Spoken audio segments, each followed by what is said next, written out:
Are great cannons any good?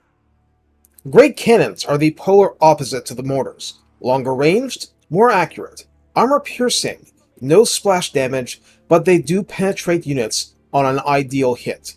Their damage is narrow and deep. So let's dive deeper. Please like, subscribe, comment, and consider donating to my Ko-fi page. We need to refine our aim and take even more accurate shots at the lore. Great cannons come at 800 base recruit cost, with 4 cannons and 4,356 hit points on Ultra. Like the mortars, armor is 20, leadership is 50, and speed is 20, which is the so-called walking speed of the unit while mounted. Melee stats are... let's pretend they don't exist, shall we? Yes, to the range stuff. It's a running joke by now, but ammunition is 22 volleys base. Range is 450, which is very healthy. Missile damage is listed as 200, and that's because of the reload speed of 22, which is quite high, but keep this in mind. Cannonballs travel faster, so the cannons start reloading faster than the mortars. The individual shots, each cannonball per cannon, does 88 base damage and 352 armor-piercing damage on a direct hit. There is no splash damage. 1 cannonball per model per volley. These shots have a lot of punch and can potentially make a giant or similar single entity fall over, or make dragons in flight flinch significantly, which can be good and can also be bad, but at least it slows them down.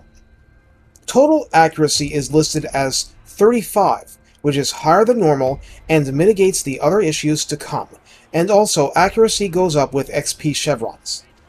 Calibration distance is 275, meaning that the cannons are substantially more accurate up to that range, even though they're quite capable of hitting things even at maximum range. Calibration area is 8.5, which means that there is a spread, and this is what makes it hard for cannons to hit small surface area targets, like Grimgor.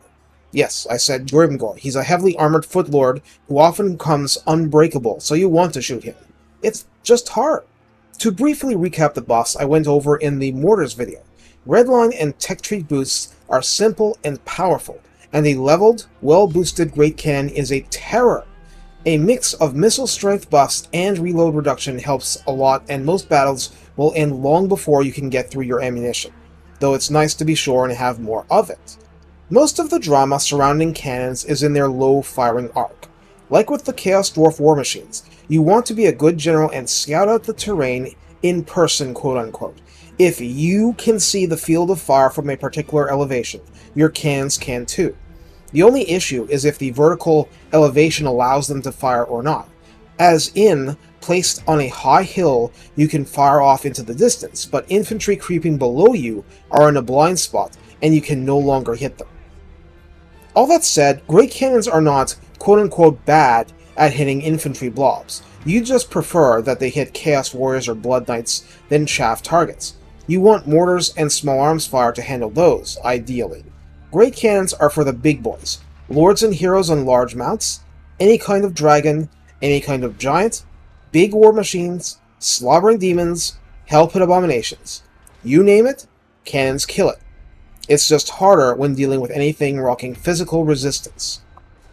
What's the solution to that? Well, you have the Flaming Sword of Ruin spell in the Lore of Fire to temporarily grant magical attack. That can help, so stuff like that. Or you bring the Regiment of Renown version, the Hammer of the Witches, and while I'll do a separate video to show that off, just take it on faith, steel, and gunpowder that it's even better in Warhammer 3 because of the proliferation of demons. Great Cannons are not something you doomstack, mainly because of the field of fire issues, and the low foot speed really bites you when you have to reposition. I don't just mean forward or backwards, I mean turning. It's slow. A flying unit or fast cavalry shifting to your flank is annoying to shoot at, because you can't shoot until you face it again. These are the ways enemies will try to mitigate cannons, which they should because cannons are powerful. In the end, cannons are about field of fire and target priority. You have to treat them as temporary resources. There are situations where you actually have no choice but to put them on the front line like some sort of real-life thing, and abandon the cannons when the enemy gets too close. There's also babysitting the unit AI and things of that nature. All that said, They pack a punch, and the more you buff them, the bigger the hole, the harder the giants fall. Take care, and have fun shelling out the pain.